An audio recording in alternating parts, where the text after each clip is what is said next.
Já tá saindo aí. Tá valendo? Boa noite, quinta-feira, 19 horas, Brasília.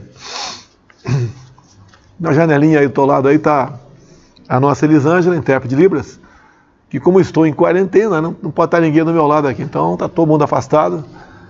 E vamos fazer essa live aqui, não deve ser muito demorada, tocar alguns assuntos aqui bastante importantes que aconteceram durante a semana. E também dizer uma coisa para vocês. Tá? Eu vou voltar a conversar isoladamente com alguns órgãos de imprensa, como acabei agora há pouco a falar com a revista Veja. Então, procuraram e quiseram me entrevistar. Logicamente, a pauta foi feita, eu concordei, tive 1 hora à disposição deles e a Veja vai fazer uma matéria agora para sábado e domingo. Então, a imprensa que quiser conversar comigo, não tem problema. Agora, a gente espera, né, que não haja distorções, é só isso.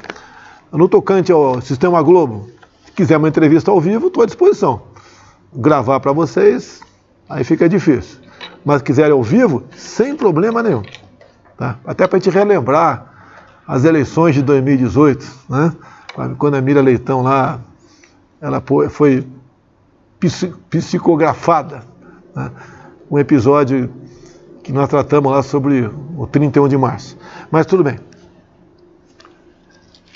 Estou meio enrolado aqui, me desculpa, né? Mas vamos lá, coisa rápida aqui. Na semana passada, na sexta-feira, eu estive em Arinos, Minas Gerais. Lançamos o projeto lá, Águas Urucuia. Urucuia é um rio que é afluente do São Francisco. Né?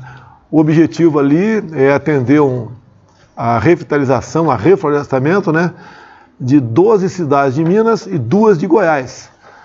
Para a gente realmente, ao reflorestar a região de nascentes, em especial, a gente garantir que o fluxo de água não se diminua.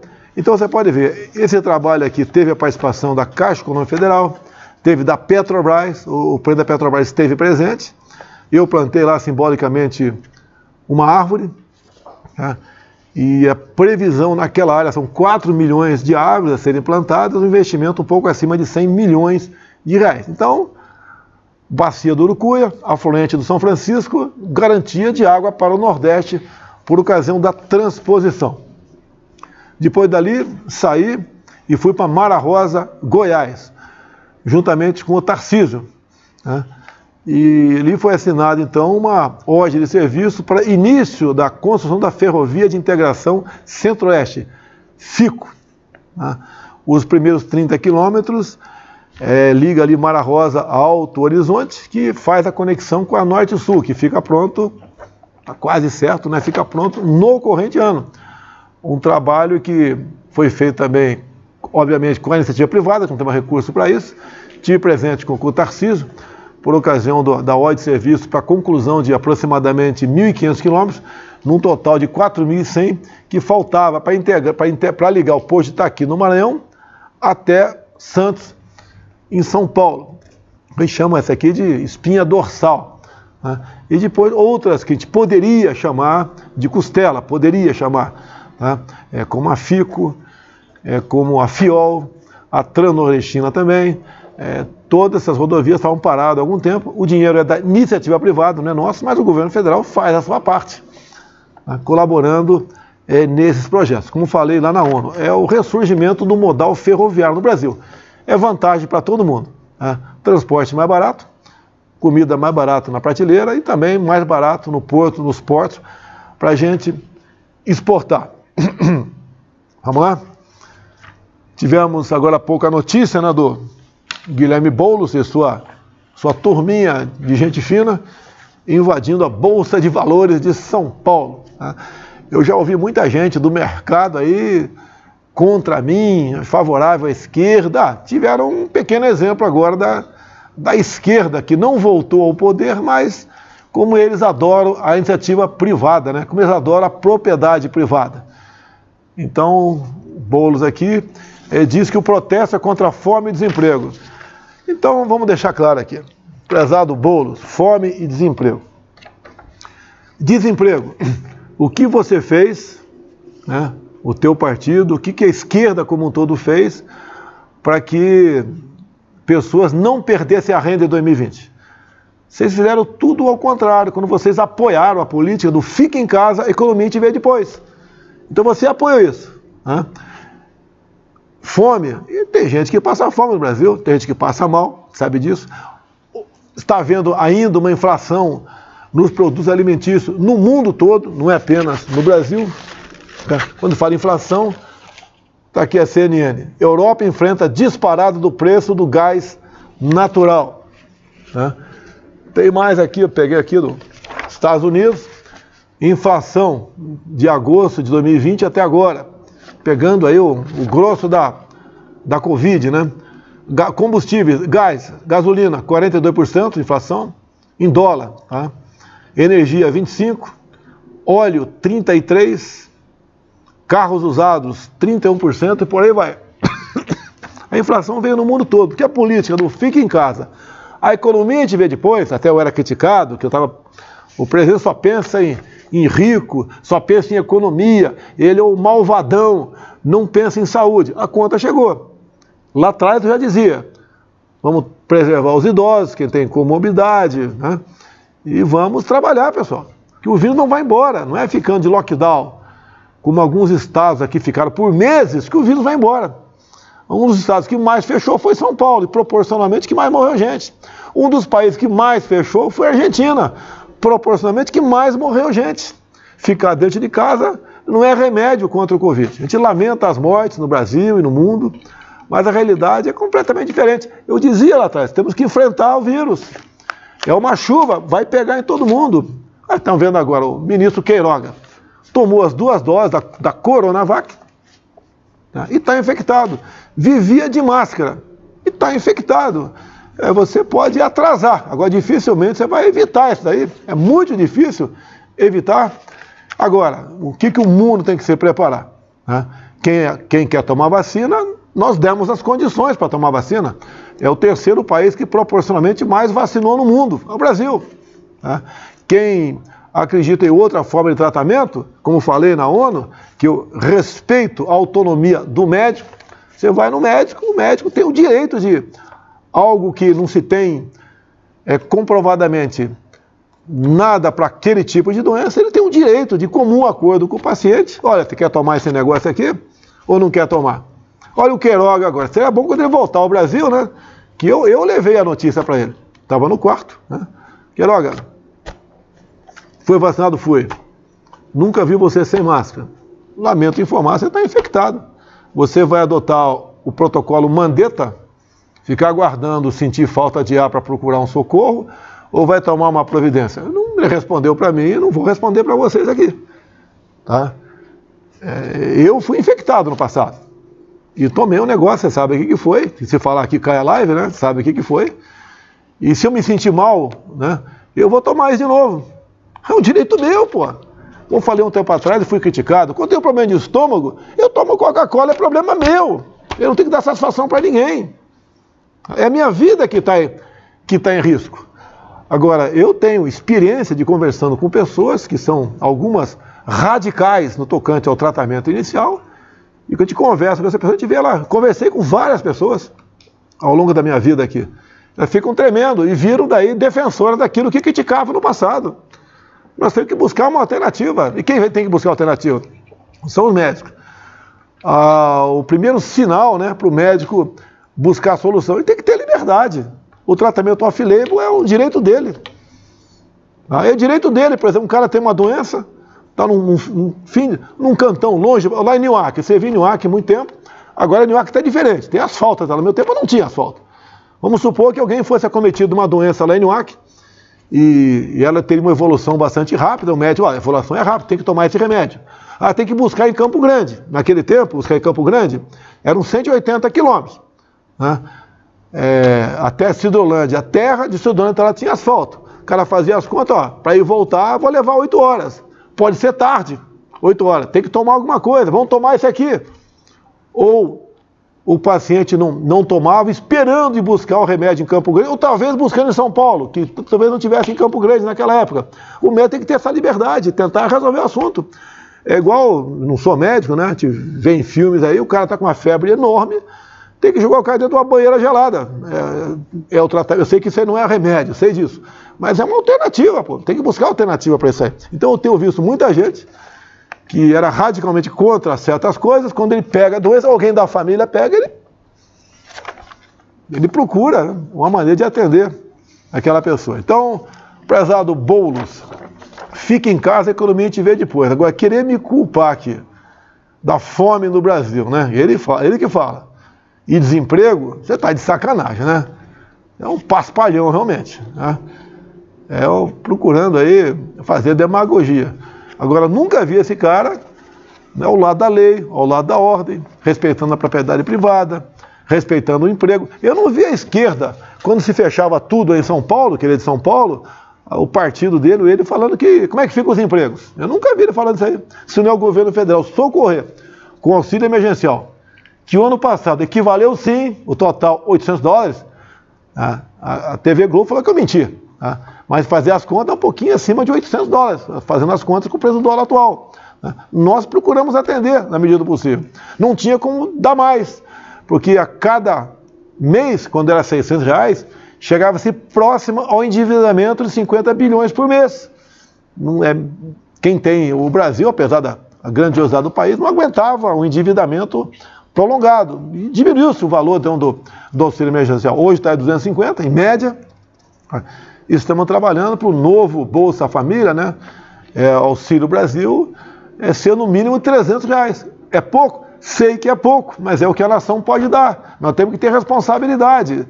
Tá? Reconheço que é pouco, mas é o que o Brasil pode dar. Se eu puder dar um pouco mais, eu tenho certeza que o Paulo Guedes e sua equipe vai conseguir. E isso é a partir de novembro. Né? Então estamos fazendo a nossa parte. Agora, criticar, invadir a Bolsa, né? Falar que é contra a fome e o desemprego, reconheço que tem desemprego bastante no Brasil, mas tem uma metodologia do desemprego. Olha como é que você explica. Eu tenho falado que terminamos 2020, um ano da pandemia também, né, 2020, terminamos com mais empregados formais que 2019. E como é que o emprego subiu? É questão de metodologia. Os 38 milhões de informais, que o pessoal chama de invisível, o pessoal sem carteira assinada, tá? Que viviam fazendo o seu trabalho por aí, né? Trabalhou, ganhou, não trabalhou, não ganhou. Tá? O que aconteceu com essas pessoas? Quando elas foram obrigadas a ficar em casa, não adiantava ir para a praça, que não vendia churrasquinho de gato, não podia vender o sorvete na arquibancada, porque não tinha torcida no campo de futebol. Não proibiram os caras ir à praia. Olha o absurdo, proibiram a praia. O cara podia ganhar uma vitamina D ali, né, através aí do sol, proibido a praia. Não podia vender nada na praia também. Ele foi procurar emprego. E como para o IBGE, quem não procura emprego há mais de um ano é empregado, quando esse cara começou a procurar emprego, porque não tinha mais como trabalhar na informalidade, ele foi, então, entrou na lista dos desempregados. É questão de metodologia. Você lembra lá atrás, quando o Lula falou que acabou com a pobreza no Brasil? Num decreto, numa canetada. Quem ganhava X era a classe média. O que ele fez? Baixou esse valor. Classe média passou a ser um valor menor. Então todo mundo quase era classe média no Brasil. Então na canetada acabou com a pobreza no Brasil. A gente não vai fazer isso daí. Bolos, fome, inflação. Meu Deus do céu. Eu estou enrolado aqui, desculpa aqui, eu não nasci para ser jornalista não. Hein? Hoje acompanhamos mais uma cena de baixaria na CPI. Uma coisa terrível ali o que aconteceu na CPI, né? Estou vendo matéria de imprensa aqui que a senhora Paula Lavigne vai patrocinar aqui o fechamento, né, o encerramento da CPI. Essa CPI da Covid, que não apurou nada. E não achou nada também, porque não tem o que achar no meu governo. Tá? Não há corrupção sistêmica, não tem corrupção no nosso governo.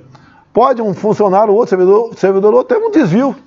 Aí você vai atrás e pune o cara, mas ter corrupção, como acontecia até pouco tempo aqui no Brasil, entregando estatais, deixando grupos assaltarem estatais, assaltarem bancos oficiais, assaltarem ministério, pela governabilidade, isso não existe. Nosso ministério está redondinho, não se tem notícia de algo errado. Cada ministério tem um núcleo lá que combate a corrupção, que analisa com lupa os contratos. Então, dificilmente vai passar alguma coisa. Se passar, a gente toma providência. Agora, pode um servidor ou outro querer se dar bem? Pode. Se a gente descobrir, a gente vai para cima. Agora, não é um projeto de governo, como tinha no passado, né, em prol de manutenção no poder. Isso não existe no nosso governo. E tal, Paraná. Lamento aqui, estaria amanhã no Paraná, com a deputada Aline Sleutz, que é presidente da Comissão de Agricultura. Estaremos em Ponta Grossa, Piraí do Sul e Castro, que é a capital do leite. Infelizmente, a Anvisa recomendou que eu ficasse de quarentena. Eu até questionei o pessoal da Anvisa, da saúde também. Até quem está vacinado tem que ficar de quarentena? Até quem está vacinado? Ué, vocês não acreditam na ciência? Não acreditam na vacina? Eu, por exemplo, teve um fato lá com o Boris Johnson. Então, eu vou falar aqui, vou apanhar da imprensa aqui, mas não tem problema. Então, começou o bate-papo com o Boris Johnson, ele falou sobre o uísque, né? Que eu poderia fazer para ajudar a entrar o uísque no Brasil. Olha, não está na minha prioridade a gente facilitar a entrada de uísque no Brasil. Isso não é um negócio que o governo deve trabalhar, se debruçar mais em cima disso. A gente não proíbe a entrada de uísque no Brasil aqui. O mercado é que regula, eu não quero a participação do Estado. Logo na frente, até aquele momento o Queiroga não tinha ainda sido detectado com coronavírus, né? Lá na frente ele perguntou se eu tinha tomado a vacina, eu falei que não e falei que o meu IgG estava lá em cima, 991, está documentado aqui. E eu falei, olha, vão apostar uma caixa de uísque que o meu IgG está maior do que o teu que está vacinado? Ele sorriu e não quis apostar comigo. E muita gente diz, hein, que entende, estudos, etc., que quem contraiu o vírus e se curou, obviamente, está melhor imunizado que quem tomou vacina. Olha o meu caso do Queiroga. Eu sei que é um caso apenas. Eu sei que a vacina não é 100% para todo mundo, não interessa a marca. Em alguém ela vai falhar. Tá? E pelo que eu estou sabendo, o Queiroga tomou a Coronavac. Assim como muita gente tomou a Coronavac e não tem dado certo. Tá? Agora você pode ver, falei na ONU, né? É o passaporte da vacina. Quer dizer, se o Queiroga tivesse ficado no Brasil, tivesse ido no Rio de Janeiro, lá em Copacabana, tomar uma Coca-Cola lá com batatinha frita, quer ser num teatro, né? Porque lá no Rio tem que ter o cartão de vacina, né, Eduardo Paes? Sem problema nenhum. O Queiroga está mandando por lá, sem problema nenhum. Eu já não poderia. E como é que fica isso aí? Hoje também conhecimento de mais 2 pessoas, né, aqui em Brasília, conhecidas de todo mundo, que contraíram o vírus. Né? Conversei com as 2 por telefone, troquei uma ideia, tá? Pediram para não falar o nome delas. Obviamente, amanhã ou depois vão tomar conhecimento. Já estão tomando a providência, estão em casa, estão medicadas. Mas eu pergunto, o passaporte de vacina é algo eficaz? Funciona? O Queiroga podia estar andando por aí à vontade. Outras pessoas não. Quem tem mais chance de transmitir o vírus? Eu, atualmente, sem vacina, ou o Queiroga vacinado? Isso não é uma exceção, isso é uma realidade.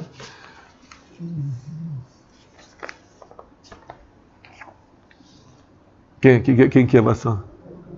Os 2 estão vacinados. Que os 2? O senhor falou que estão. Os 2. Então eu espero eu tenho que honrar minha palavra, né? As pessoas conversam comigo na confiança. Né? E essas 2 pessoas, outras, conversou comigo de ontem para hoje, foram vacinadas também, estão com Covid. Eu amanhã vou ligar para elas divulgarem, né? Mostrar que vacina tomaram, né? Para a gente realmente ter um protocolo que funcione. Agora você pode ver, olha a minha situação. Alguns querem que eu assuma e tome certas providências. Continua, né? Quem manda mais? Entre eu, o governador e o prefeito ganha mais, manda mais. Então os prefeitos e governadores vacinaram mais ou menos 3,5 milhões de crianças entre 12 e 17 anos no Brasil. Como é que eu posso entrar numa guerra dessa? Se tem uma liminar do Supremo Tribunal Federal, acho que é dessa semana, dizendo que a obrigatoriedade ou não da vacina compete a governadores e prefeitos. É uma realidade. Falta um comandante para isso daí. Se eu fosse comandante, eu saberia como agir, mas não sou o comandante. Eu posso falar que sou contra vacinar menores de 12 a 17 anos por causa disso, de acordo com o Ministério da Saúde. O governador e prefeito pode ignorar isso aí. Ele toma a providência que achar que tem que tomar. A gente começa a pensar em muitas coisas, né? Por que esse interesse em vacinar a garotada? O que tem que ser feito? Se tem um estudo, né, cientificamente comprovado, tudo bem. Tá? O que nós temos no momento aqui é que a Anvisa diz que essa faixa etária pode ser vacinada com a Pfizer. Agora a gente pergunta, continua na Pfizer escrito lá no contrato que não nos responsabilizamos por efeitos colaterais? Continua ou não? Parece que continua. Tem uma lei federal agora, né, pouco tempo, falando em vacinar os menores e dar uma prioridade ali. Tá? Tem a saúde, por sua vez, eu tenho conversado com o Queiroga, para liberar, tem que ter um estudo comprovado nesse sentido, porque se começa a morrer a garotada, ter problemas outros qualquer, vai estourar no teu colo. E na última análise vai estourar no meu colo. Se eu não falo com o Ministério, eu estou sendo omisso. Se eu falo, eu estou interferindo. Mas o que interessa, na verdade? Falta um comandante no Brasil. Eu queria ser esse comandante, eu queria ter essa força para decidir. Eu me responsabilizo pelos meus atos.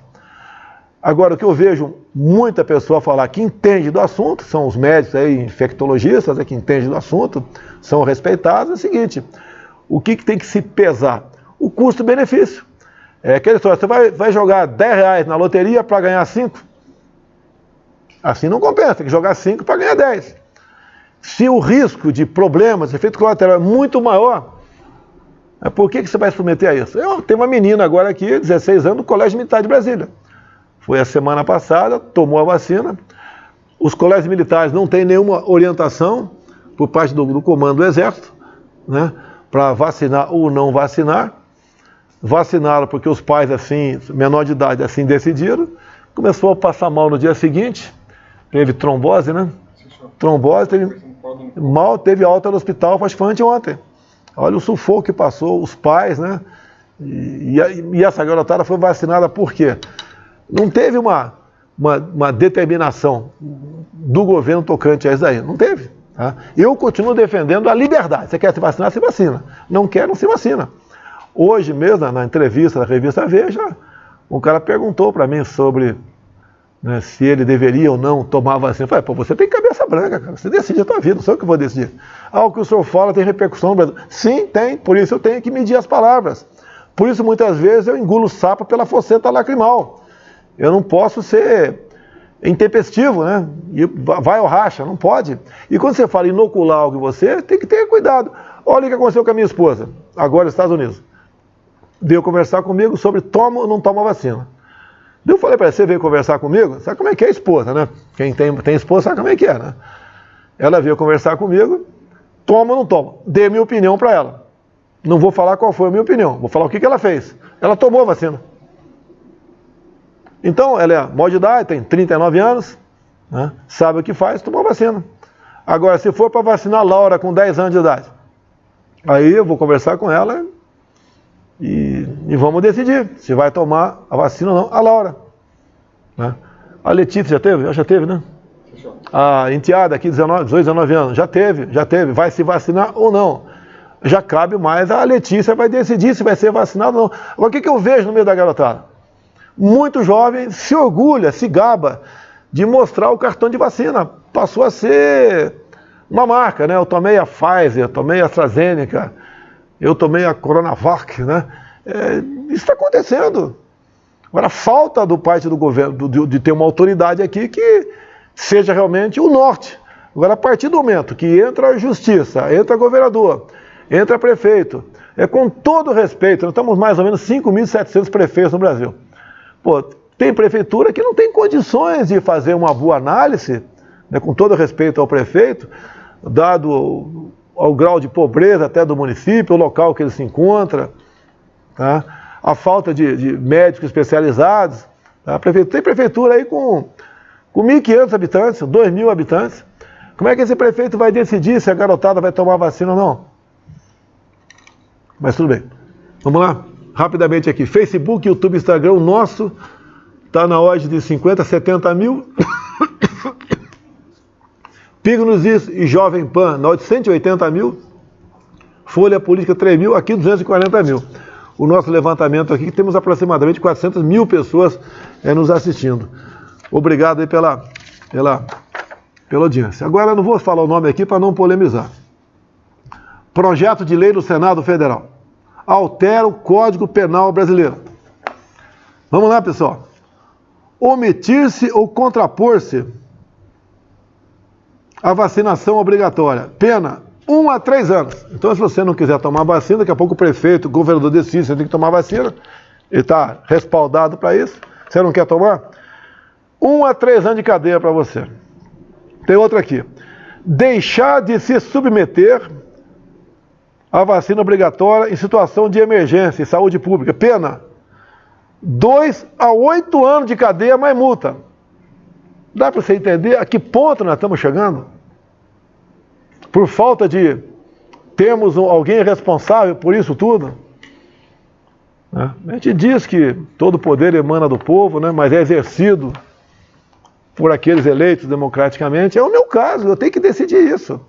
E temos aqui dificuldade de ações na justiça. Tá? De governador, de prefeito, está decidindo. Agora, 2 a 8 anos de cadeia, não tem cabimento isso.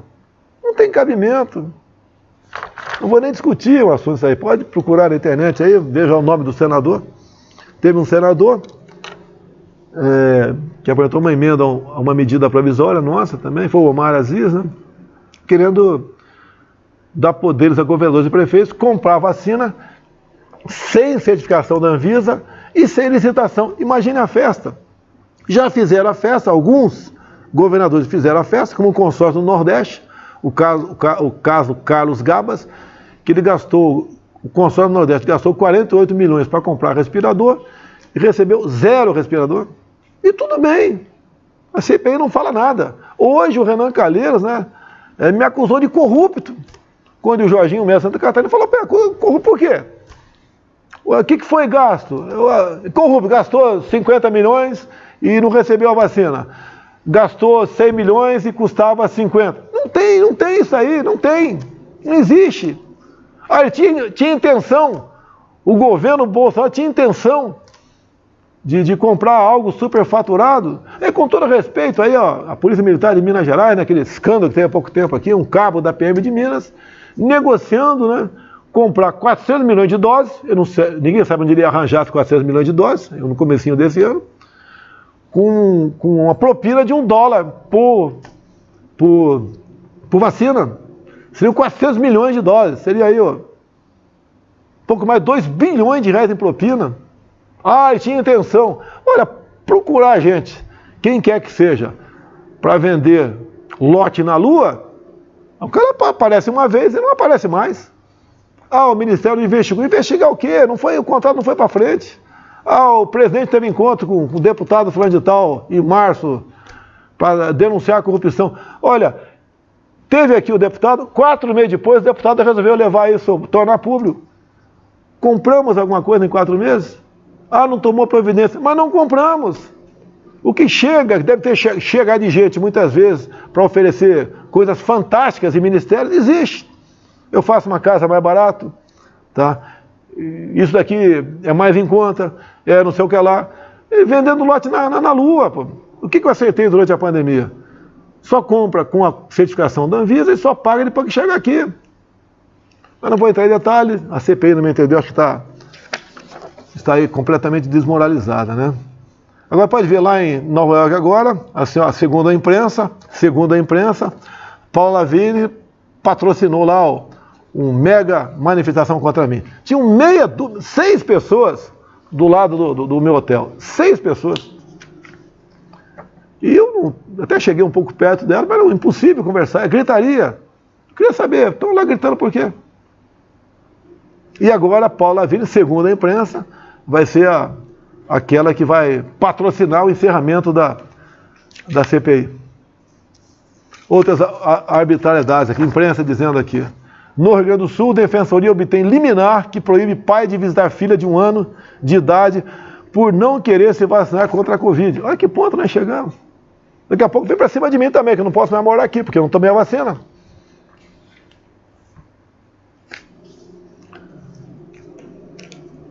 Nova York. Bolsonaro e ministros são obrigados a comer no meio da rua dos Estados Unidos por não terem se vacinado. Bem, só desse grupo aqui, eu acho que só eu não tomei vacina, desse grupo aqui. Tá? Agora tinha uns 30 comigo, onde eu vou ter no mínimo uma dúvida de segurança. E se olhar do lado com atenção, é uma pequena pizzaria que não cabe 5 pessoas lá dentro. E comem por lá de fora. Qual o problema? Agora, se eu fosse comer um prato lá pagando $3.000, que poderia fazer isso aí, que ia pagar contra você, estaria tudo legal. Fui no restaurante também. Como é que é o nome do restaurante lá? Fogo de Chão. Pô, daí fizeram um puxadinho por lá de fora. Sim, porque lá dentro não podia, que não estava. Sim, aconteceu, mas tiveram o prazer de me esperar por lá de fora e fui lá. O Queiroga andou lá por dentro. Peraí, o Queiroga andou lá por dentro à vontade. Deve ter tomado alguma coisa lá, batido papo, apertado a mão de todo mundo, sem problema nenhum. Eu não apertei a mão lá dentro não apertei a mão de ninguém. Tá? E daí, inclusive eu conversei com várias, Gauchela estava lá, muito gaúcho trabalhando lá. Tem uns 300 brasileiros trabalhando nessas várias filiais dessa churrascaria Fogo de Chão. Almoçamos e sem problema nenhum. E pagamos, cada um pagou a sua conta em torno de $45, dá um pouco R$240, um pouco a menos. Tá meio caro, mas tudo bem, pô. Cada um pagou a própria despesa lá. E não pagamos vexame nenhum. Olha, não tem prazer, mas comer uma pizza com a mão na rua, isso é gostoso pra caramba, pessoal. Eu já vi em época de campanha, eu não vou falar, tinha um candidato aí, um grande estado do Brasil, um cara me contou, ele foi tomar um caldo de cana e comer um pastel. Ele mordeu uns 30 pastéis. Nenhum ficou bom. Nenhum ficou bom. Tá? Ficou horrível. Se fosse morder um picolé, ele acertaria de primeira, tenho certeza disso. Tá? Mas não leva jeito, pô. Não dá jeito pra isso. Não leva jeito. Tá? A pizza aqui, quanto é que custou? Alguém sabe quanto custou essa pizza aqui, o pedaço? $2, na base de R$11 é o pedaço de pizza aí. R$11. Tá caro, né? Perto do Brasil tá caro.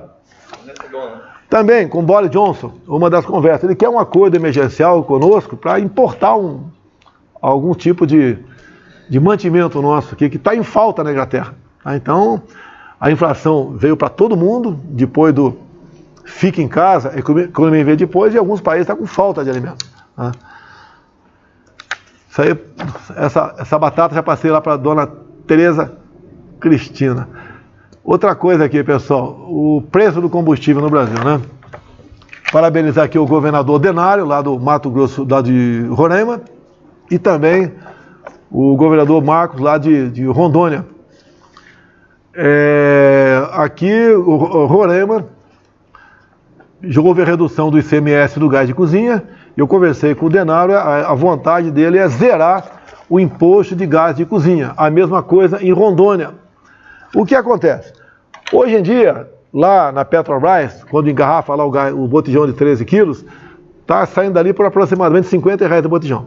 Chega a 130 no final da linha. Hoje em dia não tem mais imposto federal. Eu zerei o imposto federal. Vamos supor que Roraima e Rondônia consigam zerar o imposto federal, o imposto estadual, que é ICMS de gás. Então o que vai custar? Eu sei que está longe, bem longe lá, de onde se invasa o gás. Tá? Se bem que ali pode ser que venha gás da Bolívia, não tenho certeza aqui. Mas em média R$50. O que pode acontecer? O preço, no final, vai ser os 50 mais o frete e mais a margem de lucro do cara que está lá na ponta da linha vendendo. O que pode acontecer? Quem mora em condomínio, tem 100 casas no condomínio. Todo mês sai um caminhãozinho fretado por eles, vai buscar o bujão de gás lá onde é engarrafado e leva para lá. Não vai ter margem de lucro, vai ter apenas que pagar o frete, acertado pelo condomínio. O gás pode sair a 55, no máximo R$60, metade do preço. Então tem solução. Parabéns aos governadores de Roraima e de Rondônia que estão trabalhando nesse sentido, demonstrando que dá para diminuir o preço disso, do gás na ponta da linha. Tá certo? Preço do etanol. A gasolina custa em média R$ 2,00 lá na refinaria. R$ 2,00. Tá certo? E aumenta um pouco de preço porque é adicionado o etanol. Então o etanol encarece a gasolina na origem. Hoje em dia é misturado na gasolina 27% de um litro de gasolina, 27% é etanol. E diz a lei que essa avaliação, né, do etanol na gasolina é de 18% a 27%. Daí alguns falam, pô, passa para 18%. Bem, não é um ato meu. Vocês têm que entender o que é governo, né? Passa pelo Conselho Nacional de Política Energética. Para passar para 26, para 25, para 24 ou para 18. Passa por lá. Os usineiros vão chiar. Porque eles têm um mercado garantido hoje em dia, né? Que é o etanol que você bota no teu carro, na gasolina ou etanol puro. Então, olha o tamanho da encrenca para a gente diminuir o percentual de mistura do etanol na gasolina. A minha opinião é uma coisa, mas o que vale aqui é o Conselho Nacional de Política Energética que trata desse assunto. É igual muitas vezes um grande investimento não sai porque a agência vinculada àquele ministério tem um parecer contrário. Foi criada lá no final dos anos 90 por Fernando Henrique Cardoso. Criaram as agências, né? Tem a Agência Nacional de Transportes Terrestres, a Agência Nacional de Vigilância Sanitária, a Agência Nacional de Telecomunicações, a Agência Nacional de Águas, tá certo? Então, de acordo com a composição dessa agência, e o pessoal lá tem mandato, acho que é 2 anos, né? Tem mandato, a gente indica, tem que passar na sabatina no Senado, muitas vezes o outro lado que é para aprovar, manda 10 nomes para lá, para várias agências. Não, tem que botar 4 nossos aqui, indicação nossa aqui. Né? Então tem essa complicação toda, mas o preço da gasolina pode diminuir um pouco se diminuir a concentração de etanol na gasolina, mas passa pelo Conselho Nacional de Política Energética. Mas mesmo assim, pessoal, eu volto naquele assunto do ICMS. Tem vários governadores que fizeram nota aí me chamando de mentiroso. Então, vamos lá, chame a imprensa de mentirosa, então. Tá aqui, ó, matéria da Folha Press, 13 de março desse ano. Após isenção de impostos federais, 18 estados e Distrito Federal aumentam o ICMS sobre o diesel. Alguns governadores dizem o seguinte: nós nunca aumentamos o ICMS, continua o mesmo percentual. Agora, a emenda constitucional 33 de 2001 diz que o ICMS para cada combustível tem que ter um valor nominal fixo. O que é isso? Você tem que saber, 1 litro de gasolina, quanto o seu governador está cobrando. Se é R$1, R$2, R$1,50. É isso que diz a emenda constitucional. Mandei um projeto de lei para o Congresso. Não vai para frente porque a gente sabe dos interesses dos governadores, né, que acionam suas bancadas contrárias a isso. Teve um governador que ligou para mim e falou o seguinte: pô, você quer me matar, pô? A nossa maior fonte de arrecadação é ICMS. Mas eu falo assim, eu não quero matar você. Eu quero que você seja responsável por quanto é cobrado o ICMS no litro da gasolina. Eu quero que o cara chegue na Barra da Tijuca, onde eu tenho uma casa lá, tenho 2 casas lá, que a pessoa chegue lá no posto e veja quanto está pagando imposto federal. O imposto federal, desde janeiro de 2019, quando eu assumi, é exatamente o mesmo valor para a gasolina, para o diesel e para o álcool. É exatamente o mesmo valor. Não houve aumento de 1 centavo. Agora, o ICMS aumenta toda vez que você aumenta 1 centavo no preço da gasolina aqui. Porque o ICMS, hoje em dia, é cobrado em cima do preço final da bomba e não no preço do combustível na refinaria. Olha só, média 30% o ICMS da gasolina no Brasil, em média. Tem estado que é 35% aí, tem estado que é menos um pouquinho. Então, se fosse verdadeiro, que muitos governadores estão dizendo que não aumentou nada, quanto que são 30% de R$2? Que deveria ser, né, em cima da base fixa, seria 60 centavos. Se é cobrado o preço médio no final da bomba, que está em R$6, 30% em 80. Estão cobrando 3 vezes mais. Então, teoricamente, né, não é uma conta exata essa aqui, mas o litro da gasolina podia estar custando menos 1,20. Depois você teria que ir para cima de... Vamos ver agora se o frete, né? Quanto os tanqueiros cobram, ver se é justo ou não esse valor. Depois ver quanto é que o dono do posto de gasolina está cobrando por litro vendido. Vamos saber se é muito ou não. E como é que se resolve isso aí? Temos uma medida provisória para a venda direta do etanol. O que acontece hoje em dia, né? Sem a medida provisória? A usina está aqui, produz álcool. Anda 300 km caminhão-tanque. Às vezes o caminhão-tanque nem descarrega, troca a nota fiscal e volta para um posto do lado da usina. Ou seja, o álcool andou 600 quilômetros. É lógico que vai estar um preço mais alto. Agora, quanto mais alto o preço na bomba, melhor é para os governadores. Que o ICMS é cobrado em cima de tudo. Então, se hoje em dia a gasolina passar a custar R$20 o litro, quanto cada litro de combustível será cobrado, será repassado ao governador a título de ICMS? R$100. E o imposto federal continua sendo o mesmo. Nós queremos mostrar a responsabilidade. O que nós queremos? Que o governador cobre ICMS que achar que deve cobrar, mas ele fala, eu estou cobrando aqui no meu estado R$2, R$1,50, R$2,20, R$1,80. Porque tudo cai no meu colo. Bem, também entramos, dada a dificuldade de andar com o projeto, uma ação direta de inconstitucionalidade por omissão, junto ao Supremo Tribunal Federal. Nós sabemos que o Supremo, né? O que os partidos fazem? É comum. Tem um decreto meu das armas. Qual o caminho um partido político é contra o decreto das armas fazer? É apresentar um projeto de decreto legislativo para que Câmara e Senado votem se tira a validade ou não do meu decreto, se revoga ou não o meu decreto. O que eles fazem? Entram no Supremo. E daí é a judicialização das leis, dos decretos, de portarias. Isso não está certo. Com todo respeito ao Supremo Tribunal Federal, não está certo essas decisões. Complica, atrapalha a vida. É uma coisa minha. Quer ver? Eu isentei IPI, importação de armas. Entrar no Supremo, foi dado uma liminar contra a isenção de IPI. O que o Supremo tem a ver com isso? Alguns lá de dentro até falaram, né? Tem outras coisas mais importantes para diminuir o imposto. O imposto de importação, eu não preciso de fonte alternativa para suprir o que deixou de arrecadar. Agora, os impostos aqui dentro, eu tenho que ter uma fonte alternativa. É igual a questão do IOF agora. Estou apanhando até não querer mais. A IOF. Né? Qual o objetivo de aumentar o IOF até o final do ano? Não é aumentar imposto. Né? Aumentou o imposto? Sim, aumentou o IOF, mas zerou o PIS/COFINS do milho. Que nós importamos milho, e para esse caso, a importação do milho tem um imposto chamado PIS/COFINS. Tem que ter uma fonte alternativa. Que o milho subiu demais de preço no Brasil. Essa geada que teve a questão de 2 meses atrás, lambeu aí, queimou a safrinha do milho. Em consequência, aumenta o preço do frango, dos ovos, carne de porco, etc. Então, nós estamos dando com uma mão e tirando com outra.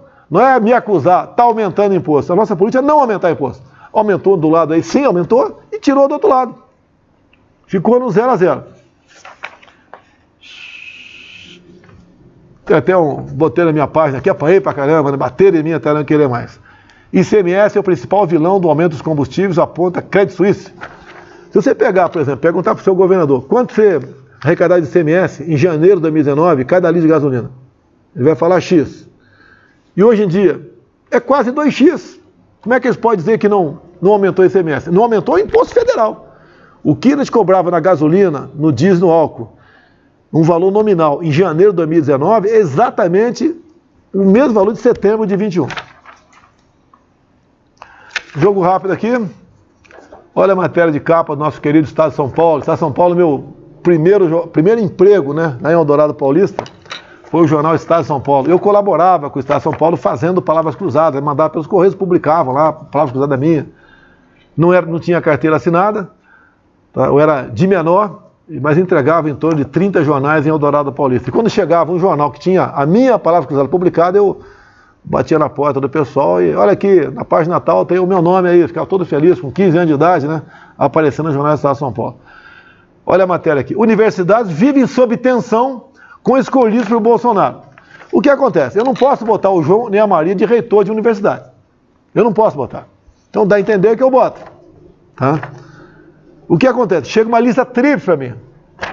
3 nomes. E eu posso escolher daqueles 3 nomes, quem vai ser reitor. Qual é a bronca dos caras aqui? Que nem sempre eu escolho o mais votado. A gente faz uma análise da vida do pessoal, vida profissional, né? Como é que aquela pessoa sabe administrar, não sabe, o que ela tem de experiência, né? Basicamente por aí. E a gente escolhe o nome ali. Nem sempre é o primeiro da lista. Se for o primeiro da lista, para que lista tríplice? Chegava a lista única. Agora, geralmente, na lista tríplice, as universidades que têm um viés mais de esquerda, né? Os mais votados são mais de esquerda. Mas não é esse o critério que a gente usa aqui para escolher ou não escolher. A gente... São em torno de quase 70 universidades do Brasil, e eu acho que tem umas 15 que estão reclamando aqui, né? Não é o reitor, porque o reitor está escolhido. É o pessoal que estava lá tinha uma outra forma de trabalhar e foi modificado. Então, alguns perderam aí as suas oportunidades lá. E está bem claro aqui, dos 50 reitores que assumiram federais desde 2019, dos 50 reitores, 18 não foram os mais votados pelo Conselho Universitário. Pessoal, a lei diz que eu escolho dentro da lista tríplice. Agora o Estado de São Paulo tem que explicar isso aqui. É um direito meu. É igual chega a lista tríplice para tribunais regionais eleitorais. A gente escolhe ali. É o mais votado, não é? A gente escolhe. É a liberdade para a gente escolher. A nossa está acabando, né? Quarentena para policiais militares, Forças Armadas, juízes, etc. Não foi votado no Senado ainda, foi na Câmara, né, dizendo que o militar da ativa, né, nas Forças Armadas, Polícia Militar, Corpo Bombeiro, juiz, se quiser se candidatar, tem que pedir demissão 4 anos antes e ficar 4 anos esperando a concorrer à eleição. Isso aqui é uma barbaridade, tia.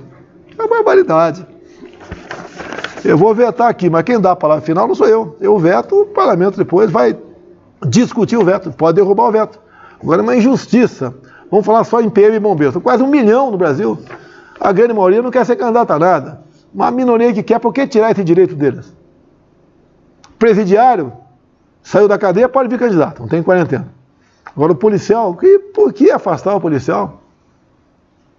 Eu não sei como reagiu aqui, que tem, eu acredito que uns 15 aí, talvez por volta disso, policiais militares que têm mandato, né? Eles poderiam até votar favorável a isso para evitar concorrência, mas pelo que eu sei, eu desconheço que algum tenha votado a favor desse projeto, a favor da quarentena. Eu desconheço. Se tiver algum nome, passa para mim que eu passo aqui para vocês na próxima live, que seria o cara estaria trabalhando, né, em causa própria, para evitar concorrência. Tá? E acredito que agora, por exemplo, vai ter a questão do veto, né? Vai para o plenário vai votar se mantém ou não o veto, e a votação é nominal. Dá para você saber quem votou contra a candidatura de policiais militares. Absurdo. Não tem cabimento uma coisa dessa aí. Tá acabando?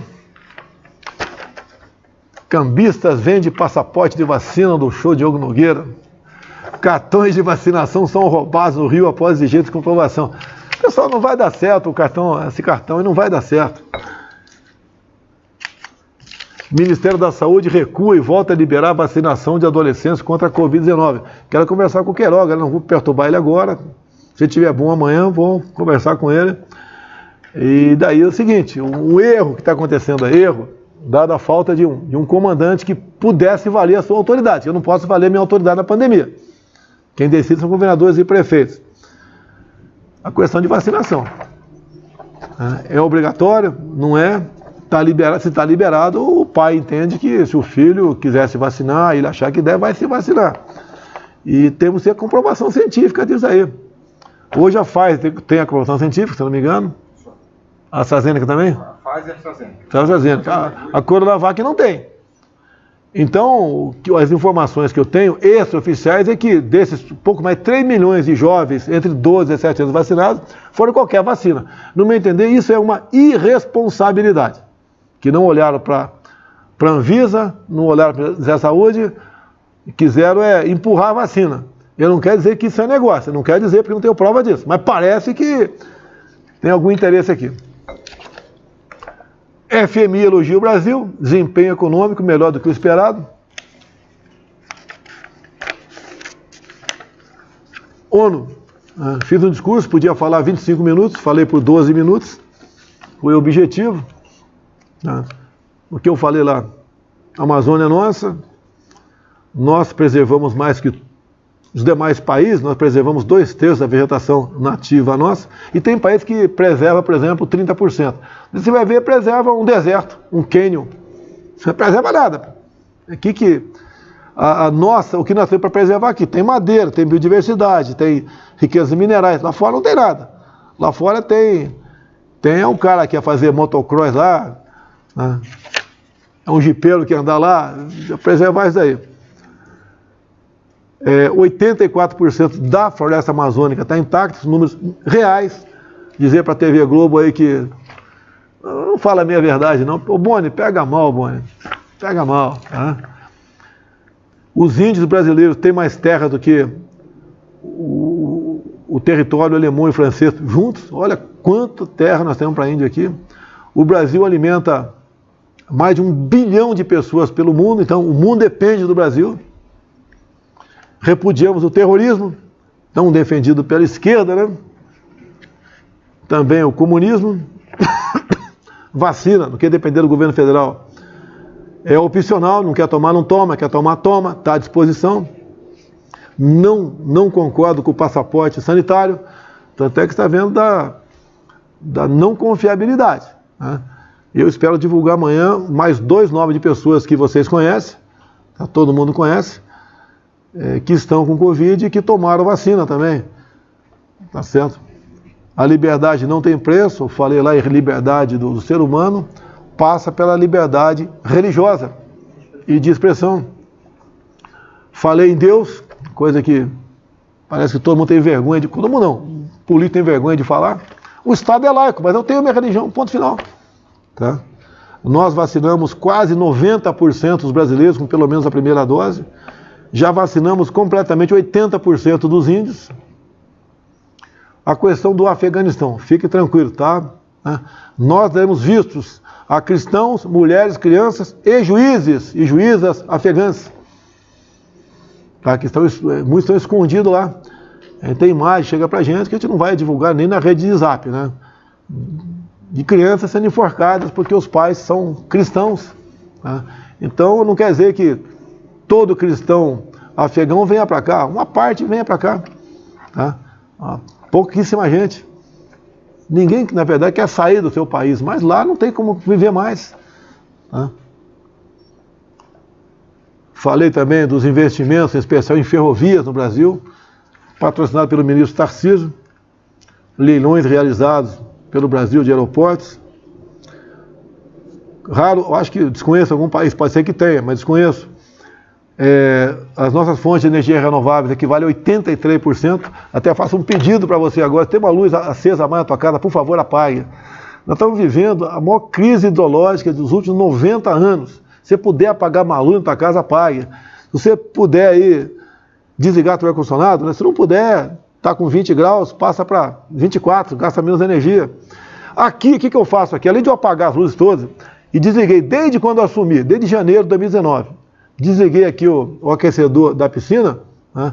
Eu estou com 66 anos, tenho uns problemas aqui de fraturas e outros problemas de saúde que vão aparecer. Então, geralmente eu pego o elevador para subir. Aqui estão 3 andares. Quando tem que descer, mesmo que o elevador está aberto na minha frente, eu desço pela escada. Se puder fazer a mesma coisa no seu prédio, ajude a gente. Quanto menos mexer com o elevador, mais economia de energia nós temos. Estamos com uma bandeira vermelha aí, uma extra de R$14 a cada 100 megawatts, não é maldade. É para compensar o pagamento da fonte alternativa de energia, que não é hidrelétrica totalmente. Vem de termoelétricas, que custa caro. Tá? Se puder apagar uma luz na tua casa, apague, peço por favor. Não use elevador. Tomar banho é bom, mas se puder tomar um banho frio, é muito mais saudável. Ajude o Brasil. A gente pede a Deus que agora em novembro, né, final de outubro, depois de novembro, venha a chuva para valer no Brasil. para a gente não ter problema no futuro, que podemos ter problema no futuro. Ninguém está negando isso aí. Então a gente pede para você, por favor, apague uma luz na tua casa agora.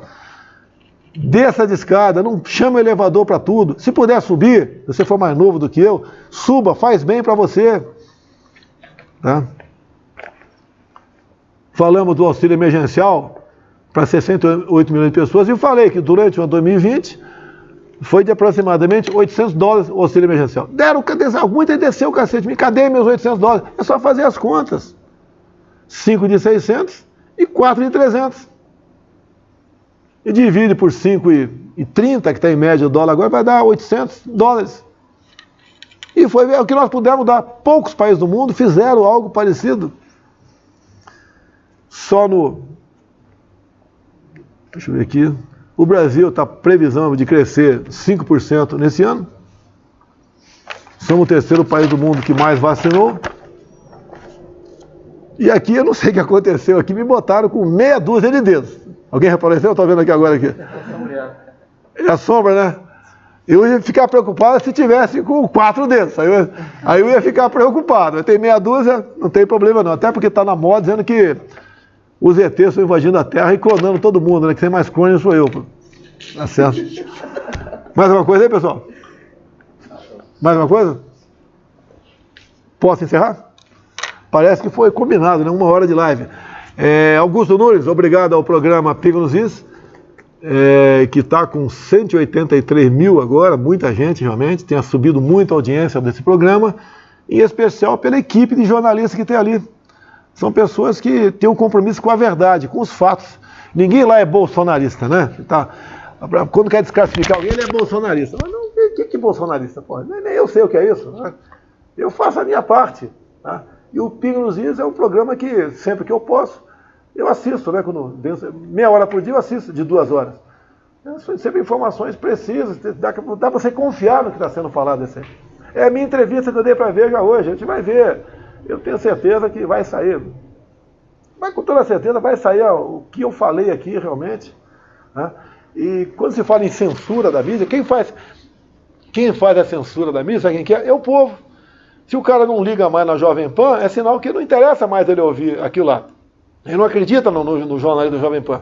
Se ele está assistindo, quando tem aumentado aqui cada vez mais a audiência, é porque ele acredita. Se você não vê demais o jornal Globo, Folha, Estado de São Paulo, está caindo a vendagem, em parte é porque não está se acreditando naquela mídia. Quer vender bastante? Fala a verdade, escreve a verdade. Não brinca com os fatos. Igual eu vi o Estado de São Paulo, online no dia 7, né? Dia 12 eu vi, dia 12. Manifestações pró-Bolsonaro, fracasso em Brasília. Não entendi, eu não tinha nada a ver com manifestação dia 12. Era do MBL, mais um pessoal da esquerda aí, os fanáticos. Não tem ninguém mais para a rua mais, acabou. E diz ainda que o Lula está em primeiro lugar em pesquisa. Eu não sei se foi feita uma pesquisa já por alguém, se confia ou não no Datafolha. Já foi feita uma pesquisa nesse sentido, quem sabe, hein? Eu acho que... Foi feita, hein? Acho que a gente está fazendo hoje. Está fazendo hoje? Vamos ver aí.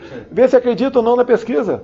É igual o Ibope no passado, faliu também, ninguém acreditava mais. O Datafolha é a mesma coisa. Não é só durante as eleições de 2018 que eu perderia. Se fosse para o segundo turno, perderia para qualquer um. Não é apenas isso. Bem, pessoal, Augusto Nunes, muito obrigado pelo sinal. Um abraço a toda a sua equipe. Parece que... Cadê aqui? Vai ter um programa novo do Augusto Nunes aí que vai ser inaugurado aí o mês que vem, né? Parece que eles vão me dar a honra de ser o primeiro a ser entrevistado. Para mim realmente será muito importante. Né? Vamos acreditar. E aí o pessoal da Augusto Nunes, etc., né? Viram aqui que, desde muito, né, que vender a verdade, que a gente chama no linguajar jornalístico, dá lucro, tá certo? Ele subiu daqui. Cadê? Ajuda a achar aí. Fazer uma propaganda aqui no Pingo nos Is, que eu não preciso de propaganda aqui.